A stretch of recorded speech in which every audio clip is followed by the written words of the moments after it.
Hello friends, आपके अपने channel Jaiswal virtual classes में एक बार फिर आपका बहुत बहुत स्वागत है। फ्रेंड्स, आज मैं प्रैक्टिस सेट सीरीज से एक नए वीडियो के साथ आपके बीच में उपस्थित हुआ हूं और आज की इस वीडियो में फ्रेंड्स हम लोग इस टॉपिक से विभिन्न परीक्षाओं में पूछे गए जो महत्वपूर्ण प्रश्न हैं या इस टॉपिक से जो महत्वपूर्ण क्वेश्चन बन सकते हैं उन क्वेश्चनों को संकलित करके इस वीडियो में रखने का प्रयास किया गया है, जिससे कि जब भी इस वीडियो को देख करके आप परीक्षा में जाएँ तो इस टॉपिक से आपकी कोई भी क्वेश्चन परीक्षा में गलत न होने पाए।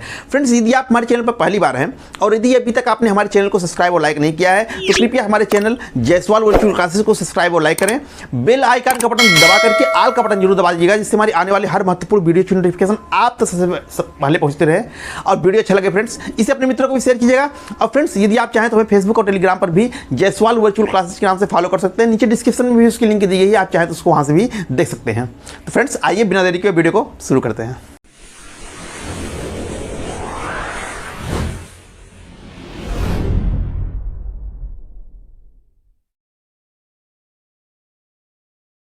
तो फ्रेंड्स, क्वेश्चन नंबर 1 है, निम्न में से कौन सा राजनीतिक दल का आवश्यक तत्व नहीं है? ए संगठन, बी संवैधानिक साधनों में विश्वास, सी सामान्य सिद्धांतों में सहमति, डी विदेशों द्वारा मान्यता। तो फ्रेंड्स देखिए, इसमें इसका उत्तर होगा डी विदेशों द्वारा मान्यता। राजनीतिक दल का जो आवश्यक तत्व बताए गए हैं या इसकी जो विशेषताएं बताई गई हैं उसमें बताया गया कि राजनीतिक दल जो है वो व्यक्तियों का संगठन होता है, यह जो है संवैधानिक साधनों में विश्वास करता है और ये सामान्य सिद्धांतों पर इनके सदस्यों में सहमति होती है। राजनीतिक दलों को विदेशों द्वारा मान्यता प्राप्त करने की आवश्यकता नहीं होती है, तो इसका उत्तर जो है डी गलत होगा। यही जो है इस प्रश्न का उत्तर सही है, क्योंकि राजनीतिक दल के आवश्यक तत्व विदेशों द्वारा मान्यता नहीं है। क्वेश्चन नंबर 2 है फ्रेंड्स कि राजनीतिक दल की परिभाषा सर्वप्रथम किसने दिया? ए बेंथम ने, बी बर्क ने, सी मार्क्स ने, डी मिल ने। तो फ्रेंड्स, आपको बताया गया था कि राजनीतिक दल की सर्वप्रथम परिभाषा जो है बर्क ने दिया था, एडमंड बर्क ने। तो क्वेश्चन नंबर 2 का उत्तर एडमंड बर्क सही होगा। क्वेश्चन नंबर 3 है फ्रेंड्स कि निम्न में से किस देश में बहुदलीय प्रणाली पाई जाती है? ए रूस में, बी अमेरिका में, सी इंग्लैंड में, डी फ्रांस में। तो फ्रेंड्स देखिए, इसका उत्तर होगा डी फ्रांस। रूस में एक दलीय प्रणाली है, अमेरिका और इंग्लैंड में द्विदलीय प्रणाली है, जबकि फ्रांस में बहुदलीय प्रणाली है। तो 3 का डी फ्रांस सही होगा। क्वेश्चन नंबर 4 है फ्रेंड्स, राजनीतिक दल लोगों का एक ऐसा समूह है जो ऐसे सिद्धांत पर सहमत हो जिसके द्वारा राष्ट्रीय हित की पूर्ति की जा सके। यह परिभाषा किसने दी? ए गैटेल ने, बी गार्नर ने, सी मैकाइवर ने, डी एडमंड बर्क ने। तो फ्रेंड्स देखिए, यह जो परिभाषा दी गई है यह परिभाषा जो है वो एडमंड बर्क की है। 4 का डी एडमंड बर्क सही है। आपको बताया भी गया था, जब राजनीतिक दल पढ़ाया गया तब भी बताया गया था इस परिभाषा को कि राजनीतिक दल की सबसे पहले परिभाषा बर्क ने दी, अब बर्क की परिभाषा भी बताई गई थी। तो ये जो परिभाषा दी गई है कि राजनीतिक दल लोगों का एक समूह है जो ऐसे सिद्धांत पर सहमत हो जिसके द्वारा राष्ट्रीय हित की पूर्ति की जा सके, ये एडमंड बर्क का है। तो 4 का डी एडमंड बर्क सही होगा। क्वेश्चन नंबर 5 है फ्रेंड्स कि आधुनिक दल व्यवस्था का उद्भव सर्वप्रथम कहाँ हुआ था? यूएसए में, फ्रांस में, इंग्लैंड में या बेल्जियम ने? तो फ्रेंड्स देखिए, इसका उत्तर होगा सी इंग्लैंड।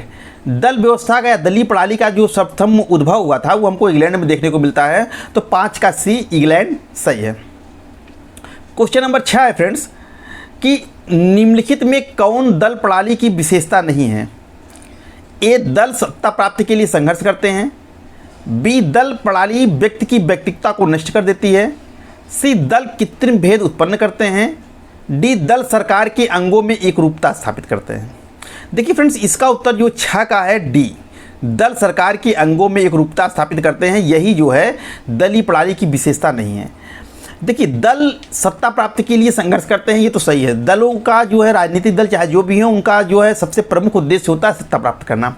और दल प्रणाली जो है वो व्यक्ति की व्यक्तित्वता को नष्ट कर देती है, यानी कि दलीय राजनीतिक दल के जो सदस्य होते हैं उनकी अपनी सोच नहीं होती, उनकी स्वतंत्रता, उनकी व्यक्तित्वता नष्ट हो जाती है। वो पार्टी लाइन के इतर जाकर के कुछ बोल नहीं सकते हैं, तो उनका व्यक्तित्वता, उनकी व्यक्तिगत इच्छा का कोई महत्व नहीं होता है। तो दल प्रणाली जो है व्यक्तित्वता को नष्ट कर देती है, ये भी सही है। दल कृत्रिम विभेद उत्पन्न करते हैं, दल जो है समाज में विभेद उत्पन्न करते हैं, ये भी जो है सही है। दल सरकार के अंगों में एकरूपता स्थापित करते हैं, यही गलत है। दल जो है वो व्यवस्थापकीय कार्यपालिका में समन्वय स्थापित करते हैं, लेकिन सरकार के तीनों अंगों में जो है वो एकरूपता स्थापित करने का प्रयास नहीं करते। समन्वय स्थापित करते हैं लेकिन एकरूपता स्थापित करने का प्रयास नहीं करते हैं। तो जो सरकार के तीनों अंगों में कहा कि सरकार के अंगों में व्यवस्थापकीय कार्यपालिका में एकरूपता स्थापित करते हैं, यही गलत है। तो 6 का डी, दल सरकार के अंगों में एकरूपता स्थापित करते हैं, यही गलत है। तो 6 का डी सही है। क्वेश्चन नंबर 7 है फ्रेंड्स कि यह कथन किसका है कि राजनीतिक दल देश में तानाशाही के विरुद्ध हमारे सबसे बड़े रक्षक हैं? Laski, Bryce, Garner, Gettell. तो फ्रेंड्स देखिए, इसका उत्तर होगा ए, लास्की। लास्की का स्टेटमेंट है कि राजनीतिक दल जो है वो तानाशाही के विरुद्ध हमारे सबसे बड़े रक्षक है, क्योंकि राजनीतिक दल जो है वो सरकार के ऊपर नियंत्रण रखने का कार्य करते हैं, उसकी स्वेच्छाचारिता पर लगाम रखने का कार्य करते हैं। मैंने कहा कि जो दल सत्ता में होती है वो सत्ता प्राप्त दल होता है, जो विपक्ष में होता है उसे विपक्षी दल कहते हैं। तो विपक्षी दल जो है वो हमेशा जो है सत्ता प्राप्त दल की निगरानी करता रहता है, जिससे सत्ता प्राप्त दल जो है वो निरंकुश नहीं हो पाती है। इसी बात को स्टेटमेंट के रूप में लास्की ने लिखा है कि राजनीतिक दल देश में तानाशाही के विरुद्ध हमारे सबसे बड़े रक्षक हैं। तो 7 का ए, लास्की सही है। क्वेश्चन नंबर 8 है फ्रेंड्स कि निम्नलिखित में से कौन सा एक कार्य राजनीतिक दलों द्वारा संपादित किया जाता है? ए, गरीब लोगों की सहायता करना, बी, अस्पतालों को संचालित करना, सी, समाचार पत्रों का प्रबंध करना, डी, चुनाव लड़ने में उम्मीदवारों की सहायता करना।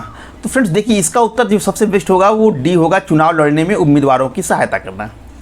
गरीब लोगों की सहायता करना ये तो राजनीतिक दल करते हैं, लेकिन ये प्रमुख कार्य नहीं है। अगर चारों में से हमको एक चुनना है तो चुनाव लड़ने में उम्मीदवारों की सहायता करना ये राजनीतिक दल का सबसे प्रमुख कार्य है, क्योंकि हर राजनीतिक दल का जो सबसे प्रमुख उद्देश्य होता है, जो सबसे अंतिम उद्देश्य होता है, वो होता है कि सत्ता प्राप्त करना।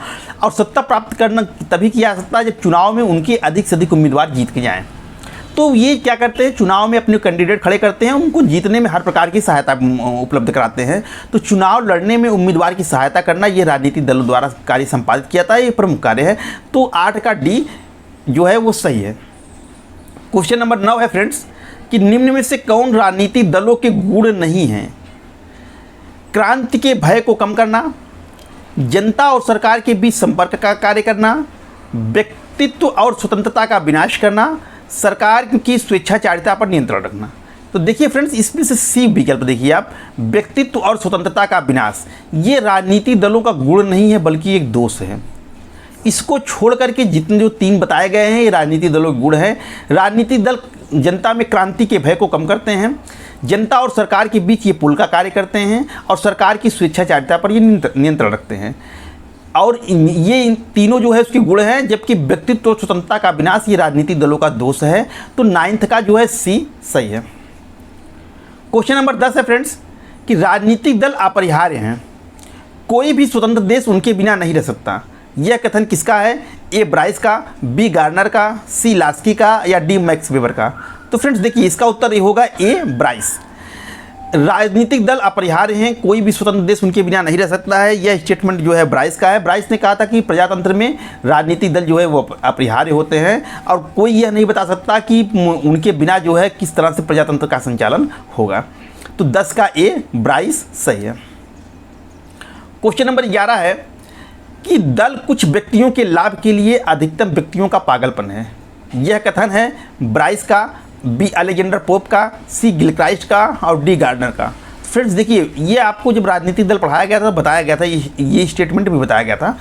तो ये स्टेटमेंट जो है वो अलेक्जेंडर पोप का है। उन्होंने कहा था कि दल जो है, इनके आलोचना में, कि दल कुछ व्यक्तियों के लाभ के लिए अधिकतम व्यक्तियों का पागलपन है। यह जो है बहुमत की निरंकुशता, जब आपको बताया गया था कि दल जो है बहुमत प्राप्त दल जो है वो निरंकुश होने की उसकी संभावना बनी रहती है, तो उसी परिप्रेक्ष्य में अलेक्जेंडर पोप का यह स्टेटमेंट है कि दल कुछ व्यक्तियों के लाभ के लिए अधिकतम व्यक्तियों का पागलपन है। तो 11 का बी, अलेक्जेंडर पोप सही होगा। क्वेश्चन नंबर 12 है कि किसी राजनीतिक दल का मुख्य उद्देश्य क्या होता है? चुनाव लड़ना, जनमत तैयार करना, राजनीतिक चेतना प्राप्त करना, प्रदान करना, और सत्ता प्राप्त करना। तो फ्रेंड्स देखिए, इसका उत्तर होगा डी, सत्ता प्राप्त करना। जितने यहाँ पर दिए गए हैं ए, बी, सी, डी, सभी राजनीतिक दलों का कार्य है, सभी राजनीतिक दल करते हैं, ये राजनीतिक दल का कार्य है। लेकिन इसमें कह रहा है सबसे मुख्य उद्देश्य, सबसे मेन लक्ष्य क्या होता है? तो सबसे मेन लक्ष्य होता है उनका सत्ता प्राप्त करना। कोई भी राजनीतिक दल जो है वो सत्ता प्राप्त करने के लिए ही गठित होता है, सत्ता प्राप्त करने के लिए प्रयास करता है। तो इसलिए उनका मेन लक्ष्य क्या होता है? सत्ता प्राप्त करना।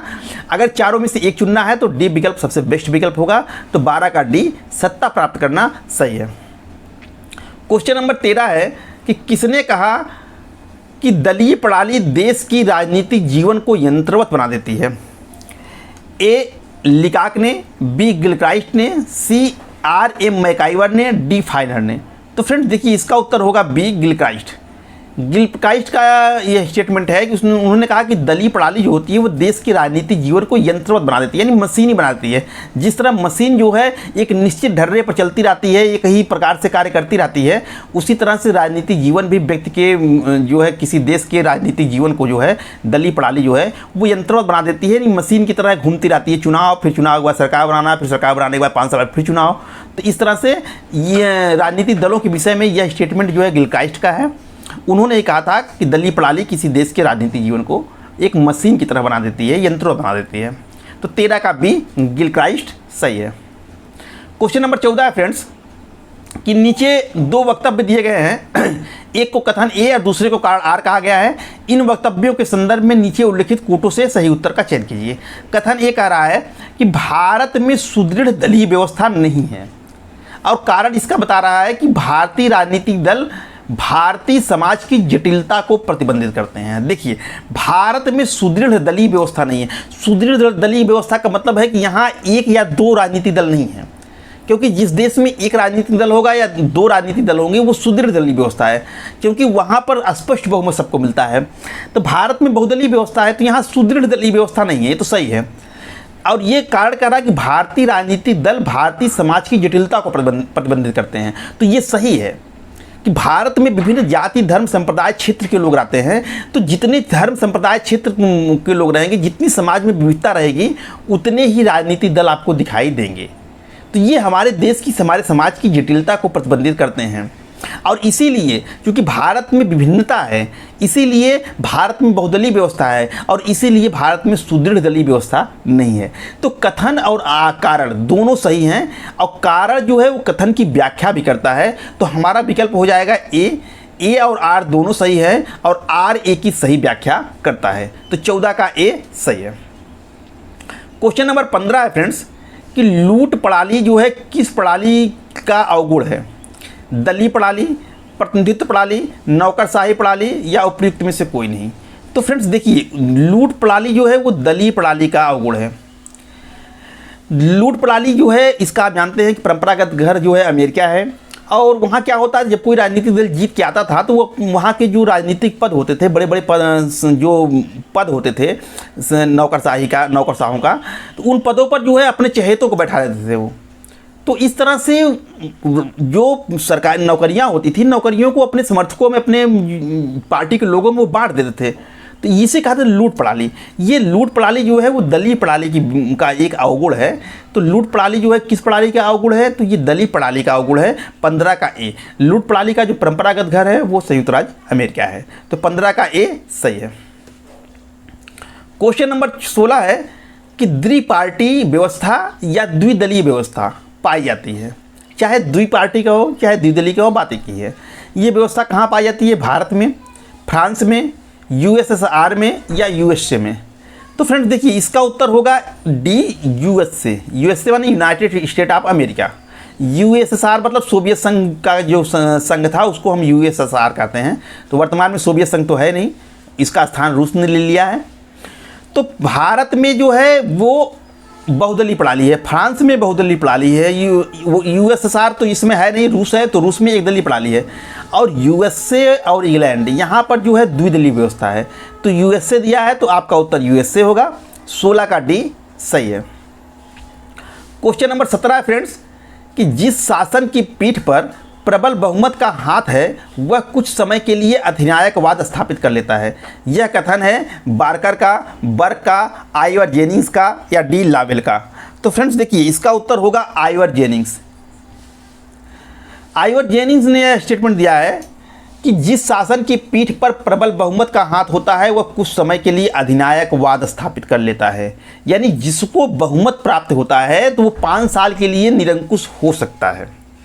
क्योंकि 5 साल के पहले तो उसको बहुमत है, कोई हटा नहीं सकता है। तो उसी बात को लिखा है यहाँ पर आइवर जेनिंग्स ने कि जिस शासन की पीठ पर प्रबल बहुमत का हाथ होता है, यानी इसको प्रबल बहुमत मिला होता है, वह कुछ समय के लिए अधिनायकवाद स्थापित कर लेता है। तो यह स्टेटमेंट जो है आइवर जेनिंग्स का है। तो 17 का सी आइवर जेनिंग्स सही है। क्वेश्चन नंबर 18 है फ्रेंड्स कि भारत में दल विहीन लोकतंत्र की सर्वप्रथम वकालत किसने की? सर्वप्रथम वकालत की बात कर रहा है। विनोबा भावे ने, जयप्रकाश नारायण, महात्मा गांधी, एम.एन. राय। तो देखिए फ्रेंड्स, ये जितने नाम दिए गए ये सब के सब जो है दल विहीन लोकतंत्र का ही बात करते हैं, इनके समर्थकों में आते हैं। लेकिन अगर कहा जाए कि सर्वप्रथम इसकी वकालत किसने की, तो हमारा उत्तर जो है डी हो जाएगा, एम.एन. राय। तो भारत में लोकतंत्र की सर्वप्रथम वकालत जो है वो एम.एन. राय ने की। उसके बाद महात्मा गांधी ने इस विचार को आगे बढ़ाया। आगे चलकर कि जयप्रकाश नारायण का नाम प्रमुख रूप से इसके साथ जुड़ा हुआ है। तो यहाँ पर सर्वप्रथम पूछा है, तो सर्वप्रथम में एम.एन. राय आपका उत्तर सही होगा। 18 का डी सही है। क्वेश्चन नंबर 19 है फ्रेंड्स कि निम्न में से किस विद्वान ने कहा था कि भारत में स्वतंत्रता के पहले कुछ वर्षों में, पहले कुछ वर्ष मतलब स्वतंत्रता के बाद की जो कुछ वर्ष थे, उसमें जो दलीय प्रणाली थी वह एक दल प्रधान दल व्यवस्था थी। A Bhikhu Parekh, B Myron Weiner, C Granville Austin, D Rajni Kothari. तो फ्रेंड्स देखिए इसका उत्तर होगा डी रजनी कोठारी। रजनी कोठारी ने जो है वो भारतीय दल व्यवस्था को जब स्वतंत्रता के बाद जो शुरुआती समय में जो पहले के जो समय थे, यानी 1976 के पहले जो है जो भारत की दलीय व्यवस्था थी वो ये थी कि भारत में चुनाव होते थे लेकिन हर बार जो है कांग्रेस ही जीत करके सरकार बनाती थी। उसके पहले कांग्रेस के अलावा किसी अन्य पार्टी की केंद्र में सरकार रही ही नहीं है। यहाँ बहुदलीय व्यवस्था थी लेकिन अन्य दलों का अस्तित्व इतना नहीं था कि वो जीत करके चुनाव बनाने की स्थिति में, सरकार बनाने की स्थिति में थे। तो उसी बात को इंगित करते हुए रजनी कोठारी ने लिखा कि स्वतंत्रता के जो पहले के कुछ वर्ष थे, लगभग आप मान के चलिए 50-70 लगभग 20-22-25 साल तक जो है भारत में जो दलीय प्रणाली थी वह एक दल प्रधान दल व्यवस्था थी, यानी एक ही दल का भारतीय राजनीति पर वर्चस्व था, वो थी कांग्रेस पार्टी। तो इसी बात को इंगित करते हुए रजनी कोठारी ने लिखा है। तो यह बात जो है रजनी कोठारी ने कहा है। तो 19 का डी रजनी कोठारी सही होगा। क्वेश्चन नंबर 20 है कि केवल दलीय प्रणाली ही ऐसी वस्तु है जो प्रजातांत्रिक शासन को संभव बनाती है। यह कथन किसका है? लीकाक का, हुपर का, बर्क का या ग्रीन का? तो देखिए फ्रेंड्स इसका उत्तर होगा लीकाक। लीकाक ने कहा था कि केवल दलीय प्रणाली ही ऐसी वस्तु है जो प्रजातांत्रिक शासन व्यवस्था को संभव बनाती है, क्योंकि प्रजातंत्र में चुनाव होते हैं, चुनाव में बिना राजनीतिक दल के संभव नहीं है। तो 20 का ए लीकाक जो है वो सही है। क्वेश्चन नंबर 21 है कि निम्नलिखित में से कौन एक राजनीतिक दल का एक अनिवार्य क्रियाकलाप नहीं है? यानी अनिवार्य क्रियाकलाप कह रहे हैं कि नहीं है। ए बैठकें आयोजित करना, बी समाचार पत्र प्रकाशित करना, सी जुलूस निकालना, डी पोस्टर, पर्चा और अन्य राजनीतिक साहित्य निकालना। तो फ्रेंड देखिए इसमें से उत्तर होगा बी। राजनीतिक दल जो है वो समाचार पत्र को प्रकाशित नहीं करते हैं। हाँ, वो बैठे करते हैं, वो अपना संगठन को विस्तार करने के लिए बैठकें करते हैं, सरकार की नीतियों को आलोचना करने के लिए बैठकें करते हैं, जुलूस निकालते हैं, पोस्टर छपवाते हैं, पर्चा छपवाते हैं, राजनीतिक साहित्य निकालते हैं, यानी अपने विचारों को बताते हैं कि हम क्या, हमारी नीतियाँ क्या है, हमारे कार्यक्रम क्या हैं। तो इस तरह से राजनीतिक साहित्य निकालना, पोस्टर, पर्चा, जुलूस, बैठक करना, ये राजनीतिक दल का क्रियाकलाप है, अनिवार्य क्रियाकलाप है। लेकिन समाचार पत्र प्रकाशित करना ये राजनीतिक दल का कार्य नहीं है। तो 21 का बी जो है समाचार पत्र प्रकाशित करना, यही सही है। क्वेश्चन नंबर 22 है फ्रेंड्स कि निम्न में से किसने चेतावनी दी कि भारत में व्यक्ति पूजा की भावना लोकतंत्र के लिए सबसे बड़ा खतरा है? ए महात्मा गांधी, बी बी.आर. अम्बेडकर, सी जवाहरलाल नेहरू, डी विनोबा भावे। तो फ्रेंड्स देखिए इसका उत्तर होगा बी.आर. अम्बेडकर। अम्बेडकर जो है भारत में व्यक्ति पूजा को लोकतंत्र के लिए खतरा मानते हैं। व्यक्ति पूजा का मतलब है कि जो भारतीय दलीय व्यवस्था थी इसमें जो सर्वोच्च नेता होता था उसकी लोग चाटुकारिता करते थे, यानी एक व्यक्ति को जो है ज़्यादा इंपॉर्टेंट दिया जाता है दल के अपेक्षा, और वो जैसा चाहे वो उस तरह से निर्णय ले भी सकता था।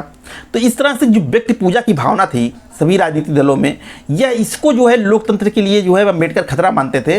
तो वही बात यहाँ पर लिखा गया किसने चेतावनी दी कि भारत में व्यक्ति पूजा की भावना लोकतंत्र के लिए सबसे बड़ा खतरा है। तो 22 का बी अम्बेडकर सही है। क्वेश्चन नंबर 23 है कि किस देश में सिविल सेवक किसी राजनीतिक दल के सदस्य बन सकते हैं? A Britain, B Bharat, C France, D America. तो फ्रेंड्स देखिए इसका उत्तर होगा फ्रांस। फ्रांस में सिविल सेवकों को राजनीतिक क्रियाकलापों में भाग लेने की सक्रिय रूप से भूमिका निभाने की छूट है। भारत की बात करें तो भारत में सिविल सेवकों को राजनीतिक क्रियाकलाप में भाग लेने की छूट नहीं है। वो वोट दे सकते हैं, लेकिन किसी भी राजनीतिक पार्टी के ना तो सक्रिय सदस्य हो सकते हैं, ना तो उसकी नीतियों का प्रचार प्रसार करते हैं। ये भारत में नहीं है, ये अमेरिका में भी नहीं है। भारत अमेरिका में इस तरह से सिविल सेवकों को राजनीतिक क्रियाकलापों में भाग लेने की सक्रिय छूट नहीं है। ब्रिटेन में जो उच्च स्तर के अधिकारी हैं उनके लिए पाबंदी है, लेकिन निम्न स्तर के अधिकारियों के लिए, जो कर्मचारी हैं, उनके लिए थोड़ा पाबंदी में ढील दी गई है।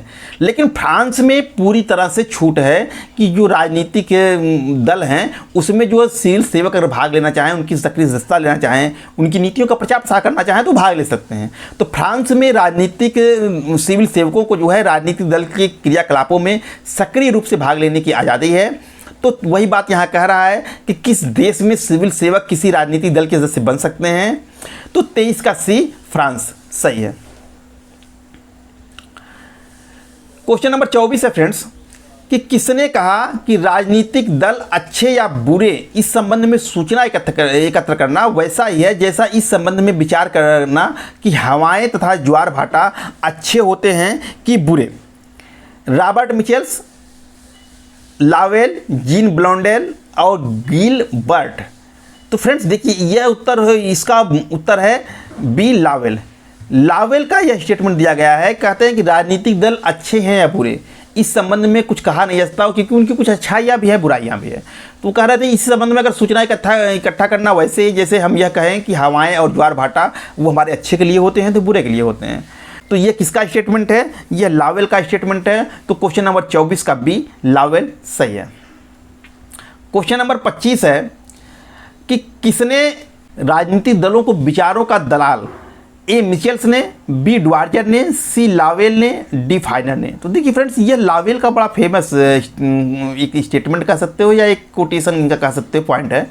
विचारों का दलाल जो है राजनीतिक दलों को लावेल ने कहा कि लावेल कहते हैं कि राजनीतिक दल जो है वो विचारों की दलाली करते हैं। ठीक है, तो ये राजनीतिक दलों को विचारों का दलाल जो है लावेल ने कहा। 25 का सी लावेल सही है। क्वेश्चन नंबर 26 है फ्रेंड्स, निम्न में से किसमें राजनीतिक दल भाग नहीं लेते हैं? ए शासन में, बी विधि निर्माण में, सी निर्वाचन में, डी प्रदत्त विधि निर्माण में। तो देखिए फ्रेंड्स इसका उत्तर होगा डी प्रदत्त विधि निर्माण। शासन प्रक्रिया में राजनीतिक दल भाग लेते हैं, विधि निर्माण में और निर्वाचन में भी वो भाग लेते हैं। प्रदत्त विधि निर्माण यह जो है कार्यपालिका कार्य है। कानून का निर्माण करना व्यवस्थापिका का मुख्य कार्य होता है, लेकिन जब व्यवस्थापिका अपने इस कार्य को, अपनी शक्तियों का कुछ भाग जो है कार्यपालिका को देती है तो उसे कहते हैं प्रदत्त विधि निर्माण। और ये प्रदत्त विधि निर्माण जो है वो कार्यपालिका कार्य होता है, इसके साथ कार्यपालिका का नाम जुड़ा होता है, न कि राजनीतिक दलों का। तो राजनीतिक दल जो है क्या किस कार्य में भाग नहीं लेते हैं? प्रदत्त विधि निर्माण में ये भाग नहीं लेते हैं। तो 26 का डी सही है। क्वेश्चन नंबर 27 है कि निम्न में से कौन दलों के निर्माण का आधार नहीं है? यानी किस आधार पर दल का निर्माण नहीं होता है? विचारधारा, धर्म, क्षेत्रीयता, इनमें से कोई नहीं। तो फ्रेंड देखिए इसका उत्तर होगा डी, इनमें से कोई नहीं, क्योंकि इन सब के आधार पर दलों का निर्माण होता है। विचारधाराओं के आधार पर दलों का निर्माण होता है। आप देखिए साम्यवादी पार्टी को देखेंगे, आप वामपंथी देखेंगे, दक्षिणापंथी देखेंगे, ये सब जो पार्टियों का निर्माण होता है वो विचारधारा के आधार पर होता है। धर्म के आधार पर भी पार्टियों का निर्माण होता है। कुछ लोग जो है हिंदू धर्म के समर्थक में होते हैं, उनकी पार्टी जो है हिंदुत्व की पार्टी होती है। कुछ लोग मुस्लिमों के सपोर्टर होते हैं, तो वो जो उनका गठन होता है वो धर्म के आधार पर करते हैं। क्षेत्रीयता के आधार पर भी पार्टियों का गठन होता है। बहुत से अपनी क्षेत्रीय अखंडता के लिए, जैसे असम में जो स्टूडेंट मोमेंटम जो आंदोलन चला था असम का, जो असम गण परिषद है, इसका जो है वो क्षेत्रीयता के आधार पर गठन हुआ था। तो इस तरह से आप देखेंगे क्षेत्रीयता के आधार पर, धर्म के आधार पर, विचारधारा के आधार पर, इस सब के आधार पर दलों का निर्माण होता है। लेकिन तो ये इसमें दिया है विचारधारा, धर्म, क्षेत्रीयता, कह रहा है किसके आधार पर नहीं होता है? सबके आधार पर होता है। तो इसका मतलब आपका उत्तर कौन सा होगा? इनमें से कोई नहीं। तो 27 का डी, इनमें से कोई नहीं सही है। क्वेश्चन नंबर 28 है कि अमेरिका में 2 महत्वपूर्ण राजनीतिक दल हैं, स्वतंत्र और लोकतांत्रिक, रिपब्लिकन और लोकतांत्रिक, लोकतांत्रिक और समाजवादी, रिपब्लिकन और कम्युनिस्ट। तो फ्रेंड्स वहाँ पर जो अमेरिका की राजनीतिक दल हैं वो रिपब्लिकन और डेमोक्रेट है। डेमोक्रेट मतलब लोकतांत्रिक। तो एक हिंदी दिया है, एक इंग्लिश दिया है, तो उसका उत्तर यही होगा रिपब्लिकन और डेमोक्रेट, डेमोक्रेट को हिंदी में कहोगे तो लोकतांत्रिक कहेंगे, तो यानी रिपब्लिकन और लोकतांत्रिक आपका उत्तर सही है। तो 28 का बी सही है। क्वेश्चन नंबर 29 है कि निम्नलिखित में से कौन सी राजनीतिक दल की विशेषता नहीं है? संगठन, लोकतंत्र में विश्वास, अवैधानिक साधनों का प्रयोग, वैचारिक एकता। तो फ्रेंड देखिए, सी जो है अवैधानिक साधनों का प्रयोग, ये राजनीतिक दलों की विशेषता नहीं है। राजनीतिक दल सत्ता प्राप्त करने के लिए अवैधानिक साधनों का प्रयोग नहीं करते हैं। इसको छोड़ करके संगठन, ये राजनीतिक दलों की विशेषता है, यानी व्यक्तियों का संगठन होता है, इनका लोकतंत्र में विश्वास होता है, और ये वैचारिक एकता जो है, इनके अंदर वैचारिक एकता पाई जाती है, यानी इनके जो सदस्य होते हैं वो एक सिद्धांत के पर जो है सहमत होते हैं। तो वैचारिक एकता जो है, लोकतंत्र विश्वास, संगठन, ये जो है राजनीतिक दलों की विशेषता है, जबकि अवैधानिक साधनों का प्रयोग इनकी विशेषता नहीं है। तो 29 का सी सही है। क्वेश्चन नंबर 30 है कि निम्न में से किसने दलीय व्यवस्था तथा निर्वाचन व्यवस्था के मध्य सह संबंध स्थापित करने का प्रयास किया है? तो फ्रेंड्स देखिए, इसमें लास्की, डुआर्जर, फाइनर, ब्राइस का नाम दिया है, तो ये इसका उत्तर होगा एम डुआर्जर। डुआर्जर ने दलीय व्यवस्था और निर्वाचन व्यवस्था के बीच क्या संबंध होते हैं, इसको स्थापित करने का प्रयास जो है एम डुआर्जर ने किया है। तो 30 का बी डुआर्जर सही होगा। क्वेश्चन नंबर 31 है कि वर्तमान में भारत में कुल कितने राष्ट्रीय दल हैं? अब देखिए, वर्तमान समय में भारत में राष्ट्रीय दलों की संख्या जो है 5, 6, 7, 8, तो उत्तर होगा 8। वर्तमान समय में भारत में कुल 8 राष्ट्रीय राजनीतिक दल हैं, जिसमें से कांग्रेस है, बीजेपी है, बहुजन समाजवादी पार्टी है, मार्क्सवादी कम्युनिस्ट पार्टी है, भारतीय कम्युनिस्ट पार्टी है, राष्ट्रीय कम्युनिस्ट पार्टी है, ऑल इंडिया तृणमूल कांग्रेस है और नेशनल पीपुल्स पार्टी है। ये कुल 8 जो है राजनीतिक दल हैं, जिनको कि राष्ट्रीय स्तर पर राजनीतिक दल का दर्जा मिला हुआ है। तो 31 का डी 8 सही होगा। नंबर 32 है फ्रेंड्स कि निम्नलिखित में से किस देश में एक दलीय पद्धति है? भारत में, फ्रांस में, चीन में, अमेरिका में। तो आप उसका उत्तर समझ गए होंगे। इसका उत्तर होगा चीन। चीन में एक दलीय व्यवस्था है, बाकी भारत, फ्रांस में बहुदलीय व्यवस्था है, अमेरिका में द्विदलीय व्यवस्था है। तो 32 का सी चीन सही होगा। क्वेश्चन नंबर 33 है फ्रेंड्स कि पोलित ब्यूरो, ये शब्द संबंधित है कांग्रेस पार्टी से, भारतीय जनता पार्टी से, साम्यवादी पार्टी से, समाजवादी पार्टी से। तो फ्रेंड्स देखिए, इसका उत्तर होगा साम्यवादी पार्टी। साम्यवादी पार्टी जो है, जैसे चाइना में साम्यवादी पार्टी है, तो साम्यवादी पार्टी में जो है, क्योंकि वहाँ एक ही दल होता है, तो उसमें जो है जो एक नीति निर्धारण संस्था होती है, तो जो उसकी सर्वोच्च नीतियों को निर्धारित करने वाली संस्था है, उसी को हम कहते हैं पोलित ब्यूरो। ये क्या करती है? उस पार्टी के लिए, उस देश के लिए जो नीतियों का निर्धारण करती है। तो पोलित ब्यूरो जो है वो साम्यवादी पार्टी की नीति निर्धारक की सर्वोच्च संस्था होती है। तो पोलित ब्यूरो का संबंध जो है वो साम्यवादी पार्टी से है। तो 33 का जो है वो सी सही है। क्वेश्चन नंबर 34 है, किसने राजनीतिक दल के कार्यों में वर्ग तंत्र का लौह नियम की बात की है? मैकाइवर, फाइनर, डुआर्जर या मिचेल्स? तो फ्रेंड्स देखिए, वर्ग तंत्र का लौह नियम का जो सिद्धांत है वो मिचेल्स का है।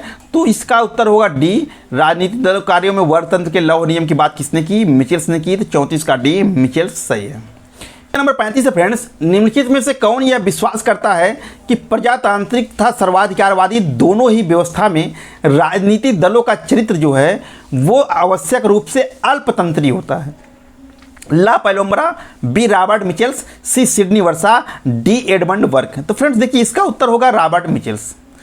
तो फ्रेंड्स, चाहे वो प्रजातंत्र हो चाहे सर्वाधिकारवादी राज्य हो, दोनों में जो है सत्ता का जो लाभ होता है वो समाज के जो कुलीन वर्ग होते हैं, या जिसे कह सकते हो आपकी अभिजात वर्ग या श्रेष्ठ लोग जो कुछ होते हैं, वही उसका लाभ उठा पाते हैं।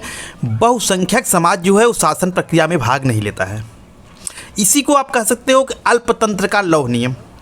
अल्पतंत्र मतलब कि जो अल्पसंख्यक होते हैं, जैसे भारत की अगर मैं बात करूँ, भारत में सत्ता जो है वो कांग्रेस बीजेपी, कभी बीजेपी गठबंधन के पास जाएगी, कभी कांग्रेस के पास आएगी।